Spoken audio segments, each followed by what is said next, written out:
has been one of the most impressive things. His intellect, the way he processes information. Before I get Merrill Reese on here, I got to say this to you about what Bill Walsh told me.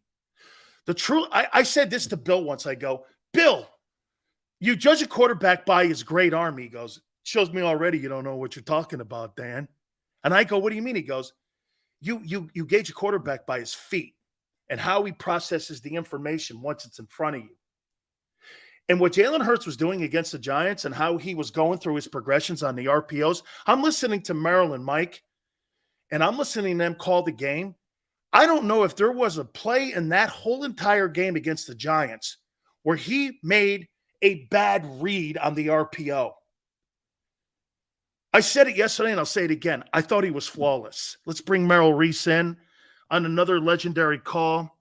Merrill and I both thought this thing was going to be close, but I'll tell you what, Merrill, I think you and I, it wasn't about the Giants, Merrill.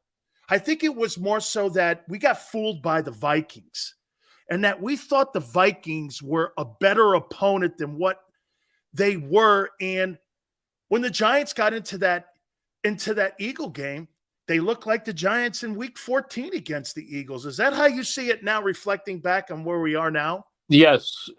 I was somewhat misled by the way they played against the Vikings. I thought that well, first of all, I do think Daniel Jones is a good quarterback. He didn't have his best day, but the fact of the matter is he didn't have the line that gave him the time. The Eagles were all over him. I mean, he had to just take it and throw or duck or try to run. The Eagles' defense just stymied him. And I also agree with what you said about Jalen Hurts. He played as perfect a game as you can possibly play. And notice they really were able to attack the Giants with the running game. It was a run-first offense. That's the good thing about this team. They can beat you with different strategies. They can beat you through the air, and they can beat you on the ground. I'm going to make a comment that I think this offensive line might be better than that Cowboy line with Emmitt Smith. And you look at the two tackles, Eric Williams and Mark Tuney, the guards, Gogan and Nate. I'll give one of the guards to the Cowboys with Nate, potentially over Sayamalu. The center, you clearly go with the Eagles. The blocking tight end. I mean, Merrill, this has got to be one of the greatest offensive lines in pro football history, not just in Eagle history, because there's all-stars everywhere on it. Yeah, they're awfully good. I mean, now don't forget the Eagles have played in the past with John Runyon and Trey Thomas, two all-pros at tackles. All fabulous. And then if you want to go back a ways, back to the first Super Bowl that I broadcast, which was in 1981, after the 80s season, they had their center was Guy Morris, who went on to become the head coach at the University of Kentucky. He was an outstanding player. The guards were Woody Peoples, former 49er, and Petey Payroux, who was tough. And the tackles were my former color commentators, Stan Walters and Jerry Sizemore, big number one draft choice from Texas. That was a very, very good offensive line. So I don't know if it's the best of all time, but it's certainly up there with the best of all time. How about Lane? Give me your history on him when it comes to, I mean, look, I wrote these tackles down, and I'll bring this up with everybody else later on, but here are the greatest right tackles in pro football history. Forrest Gregg, Bob Sinclair, Jackie Slater, Ron Mix, Ron Yeri, all Hall of Fame legendary names. Got to say this to you. Watching him play was a privilege, Merrill. The way he went out there and played and gutted it out, and still stymied somebody. Maybe a little concerned in the first series, but, man, he is a weapon. What a great football player. Is that pun intended? What's that? It out? Yeah. He's got a torn abdomen. Unreal. He gutted it out. Unreal. Lane. Watching Lane play, Merrill, it's a privilege. I mean, I mean, in your years, we just got through talking about the best units. I mean, I don't want to take and throw any shade at Kelsey, because Kelsey's going to the Hall of Fame too. Sure, he's a first ballot guy too. Peters is going to the Hall of Fame. Yeah. This guy's the best I've seen in 35 years in that city. Well, Nick Sirianni says, he says it every week. He said that Lane Johnson is the best tackle, not right tackle, but the best tackle in the entire National Football League. Now, I don't know. Do you go along with that? Because I think coaches. him and Trent Williams. I think you could flip a coin, Merrill, and say that those are the two best tackles. I'll say this to you: I think that Lane had a better year this year than Trent because he missed some time. Mm-hmm. But boy, it's razor thin, and it's like this: some like cherry pie, some like apple pie. I think it's that kind of conversation, Merrill. Yeah. It is amazing. It is amazing to watch him play. I have to go back and watch him play after games. I can't watch him play while I'm doing play-by-play because I'm following the ball. But then I go watch the tapes of the games and see what he did, and he's great. He really is. Another tackle, and I'm not saying he's anywhere near Lane right now, but I think you're going to see in years to come that Jordan Mailata becomes one of those great tackles because he's only 3 years into football, and he just keeps getting better and better. And at his size and athleticism, he's got the ability to reach some pretty awesome heights. You know what, Merrill? I think the thing that the Eagles have done at the NovaCare Center at those tackle positions, Lane was a tight end, and Mailata was a rugby player. They're athletes there. They're just not fat bodies like we used to see back in the day, Merrill. I mean, these guys have great feet. I mean, the way they move and slide, I mean, you could probably play Lane at every single offensive position, and I wouldn't put it past him if he could play D tackle because he's got such great feet. These are athletes at those two cornerstone positions. Well, he was a quarterback. He actually played quarterback. So you can't say that about many offensive tackles that they were their high school's quarterback. So he's done a lot of amazing things. He is great. You're talking about the talent of the athleticism of a tight end, and he does have that. But he's got you look at his size and his strength, but you know what? He's more of a finesse tackle than he is just a power tackle. True. I mean, he used more power because he had to use some of his upper body because of his injury. So it was a little more power. But to be that type of athlete, I mean, incredible. I want to throw a question at you here. I asked Gary Cobb this question, and I'm going to ask you. Has Hassan Reddick become the best pass rusher since Reggie White? They had another one I have to throw in there. Trent Cole? Trent Cole. Yeah. Okay. Trent Cole is second in career sacks to Reggie White. But Hassan Reddick has just arrived here. And I think he's had double-digit sacks every year. 3 years in a row he's had it, and now he's got 19 and 18 games. I mean, Merrill, I said this yesterday. I think this is the best free agent acquisition that they have had since T.O. I mean, I didn't really see him fitting in early. And since they got Joseph Vinsu, he's been a wrecking ball. I think you're right. I had to think for 1 second because I think one of the great acquisitions, but it was a trade. It was technically a trade was A.J. Brown coming here. But right. Yeah, but he's done for the defense what A.J. Brown's done for the offense. He's been. Were you shocked with the amount of pressure that Jonathan Gannon came with in this game? Something that's not in his MO.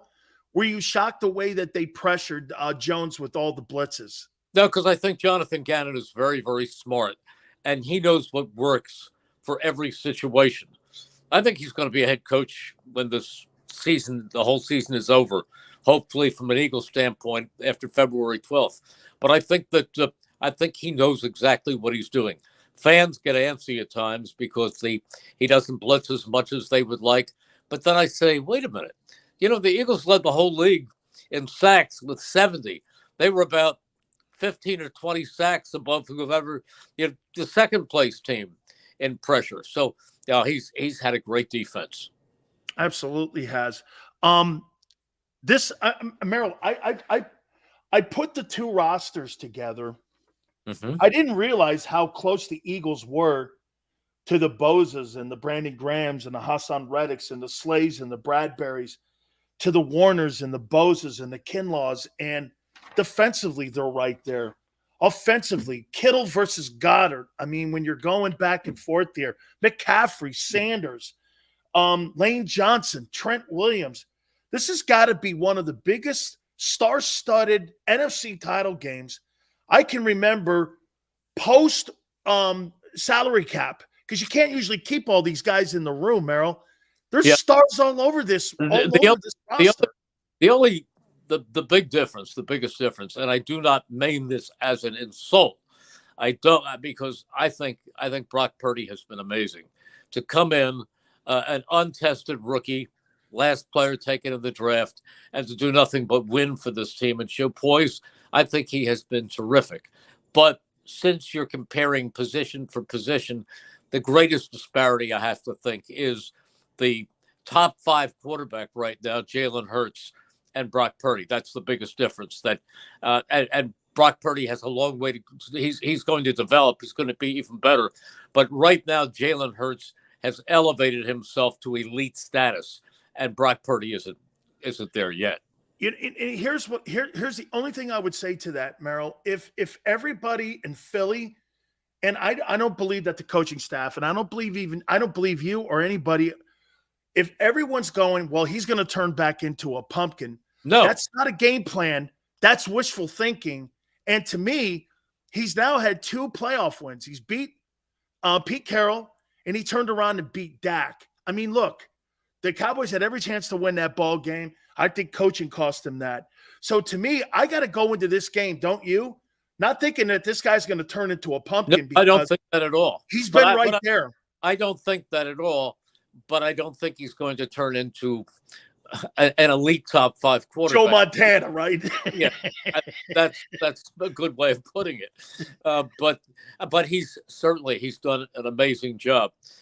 I'm anxious. I mean, you're asking me questions. Who are you picking in this game? Oh, I got the Eagles winning this game. I think it's going to be a very tough one, but the difference, in my opinion, I think, look, there's great coaching in this. I think Kyle Shanahan has done a remarkable job with 3 quarterbacks. I think the defensive coordinator is outstanding on that side of the ball. Bose is great. But I agree with you, Merrill. I think the difference is Hurts and the link. And I mean, look, McCaffrey, I think, is maybe more versatile than Miles, but Miles has had a better year and a more consistent year. So this is going to come down to turnovers, and I hate to be the cliche machine, but turnovers, time of possession, the team that runs the ball the most will control the field position, and I can't see San Francisco doing that to a team that's been in every fight. You see, San Francisco is a different team. They're 12-1, Merrill, since they got Christian McCaffrey. It's a whole different unit than when before that they were going through the Trey Lance thing. But the Eagles have showed up for every fight for 17 weeks. So I got to go with them. I think it's a close one, probably 3-pointer. Okay. I will hold you to it. I think it's going to be a tight game too. I can't see one team pulling away. I can't see any kind of rout in this game. I think they're both too good. I think the 49ers are the best team the Eagles have faced this year, and I think the Eagles are the best team the 49ers have faced. So I think it sets up as just a great game ahead of us in a few days.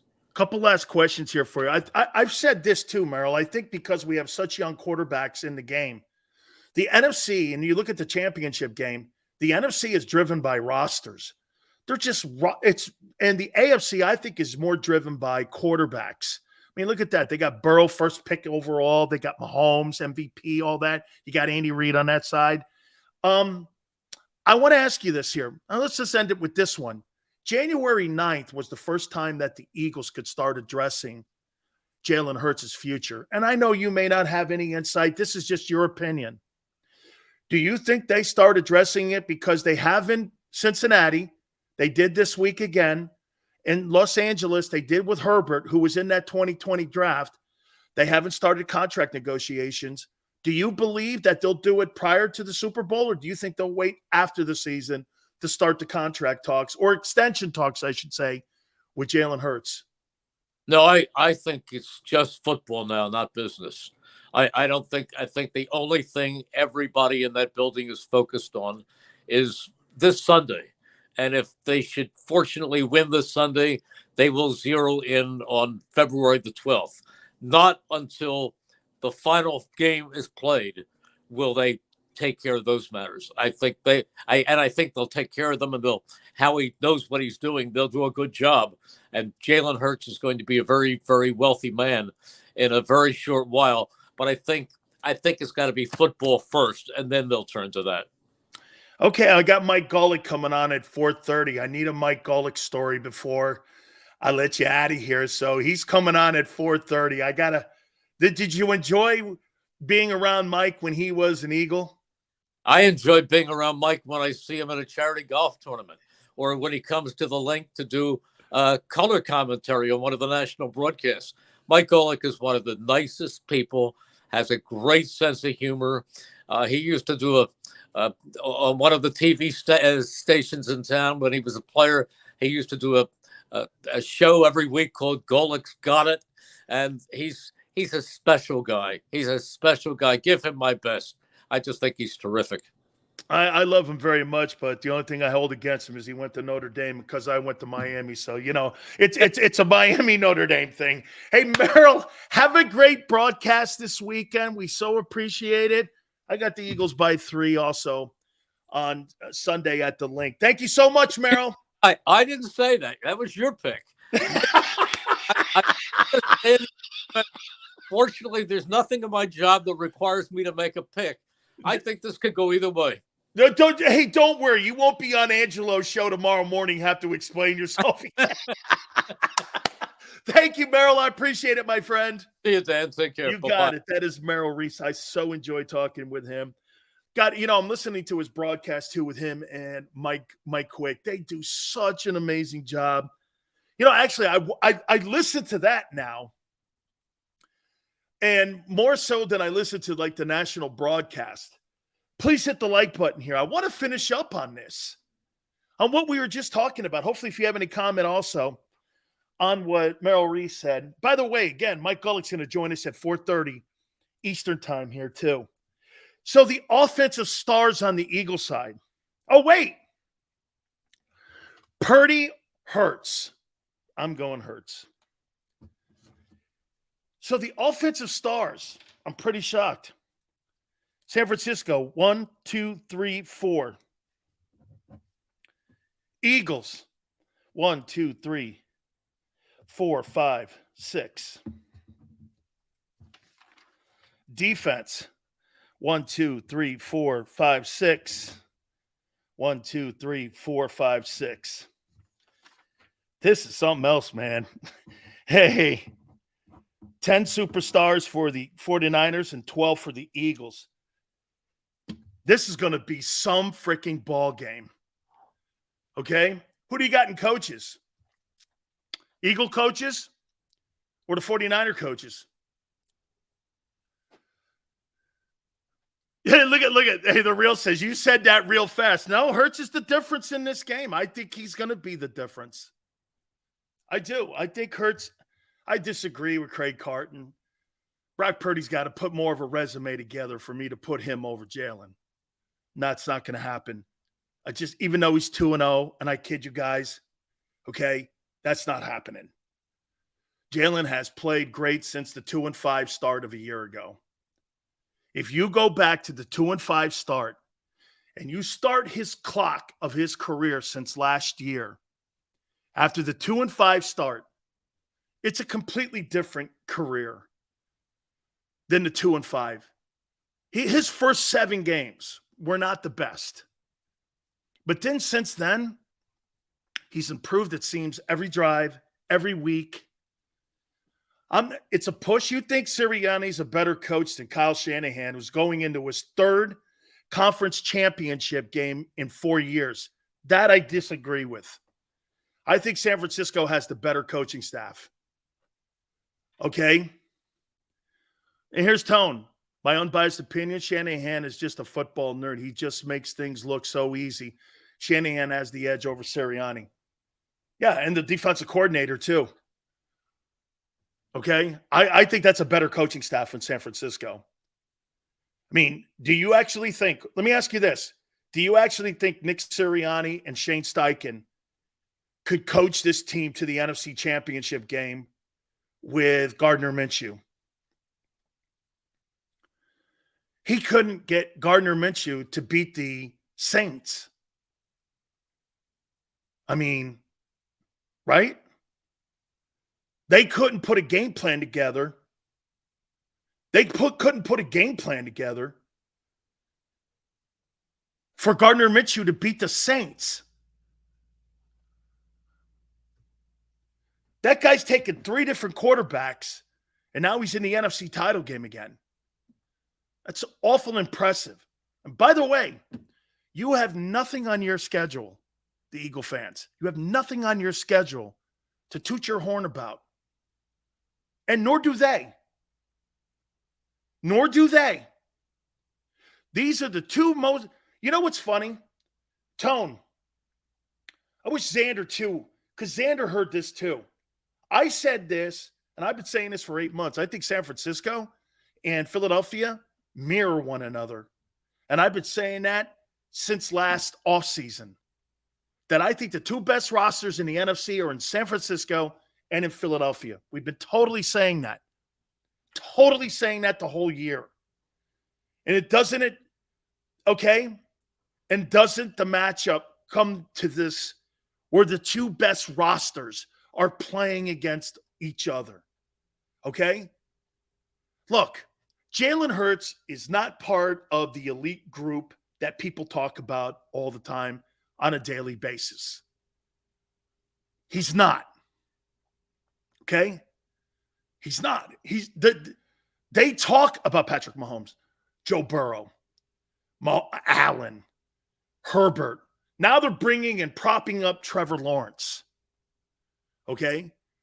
Because that's not what Jalen's not one of those guys. And I was starting the show out, I was telling you, Jalen he's a one of. He's unique. He's winning games his way, not that way. Okay? It's not shade. They're perennial passing quarterbacks. They're going to throw the ball 700 times. Jalen will never throw the ball 700 times in his career. He will never. Because he's going to run the ball 150 times a year. He's going to throw the ball 450, maybe tops 520. Okay? Maybe.